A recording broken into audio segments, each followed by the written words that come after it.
నిజాంపేట మండల పరిధిలోని నందిగామ గ్రామంలో గుడ్ షెఫర్డ్ స్కూల్లో మండల స్థాయి కబడ్డీ, వాలీబాల్, ఖోఖో పోటీలను నిర్వహించారు. ఈ కార్యక్రమానికి ముఖ్య అతిథిగా జిల్లా విద్యాధికారి రాధాకిషన్ హాజరై జ్యోతి ప్రజ్వలన చేసి ఆటల పోటీలను ప్రారంభించారు. ఈ సందర్భంగా ఆయన మాట్లాడుతూ స్కూల్ ఫెడరేషన్ ఆధ్వర్యంలో జిల్లాలో మొదటిసారిగా మండల స్థాయి ఆటల పోటీలు నిర్వహించామని, ఈ పోటీల్లో పాల్గొని గెలుపొందిన విజేతలను జిల్లా స్థాయిలో నుండి రాష్ట్ర స్థాయి గేమ్లో పాల్గొంటారని తెలిపారు. ఈ చక్కటి అవకాశాన్ని విద్యార్థులు సద్వినియోగం చేసుకోవాలన్నారు. ఈ కార్యక్రమంలో స్థానిక S I Srinivas Reddy, M E O Neelakantam, nodal officer Yadagiri, A M O Sudarshanamurthy, complex ప్రధానోపాధ్యాయులు జ్ఞానమాల, రవీందర్ నందన, ఉపాధ్యాయులు తదితరులు పాల్గొన్నారు.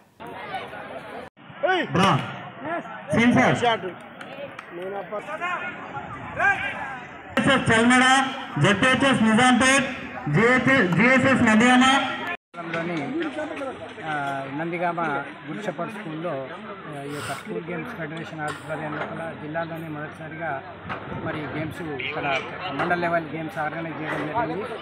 మండల్ లెవెల్ నుంచి పిల్లలు ఎవరైతే బెస్ట్ ఉంటారో వాళ్ళని జిల్లా లెవెల్కి టాప్ వాళ్ళని పంపించడం జరుగుతుంది.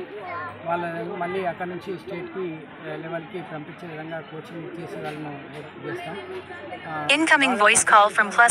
నేషనల్ లెవెల్ కూడా అవకాశాలు ఉంటాయి కాబట్టి ఇక్కడ విద్యార్థులందరూ ఈ స్కూల్ గేమ్స్ ఫెడరేషన్లో మంచి అవకాశాన్ని వినియోగించుకొని వాళ్ళ యొక్క క్రీడా ప్రతిభను కనబరచాలని చెప్పి ఈ సందర్భంగా కోరుతున్నాను.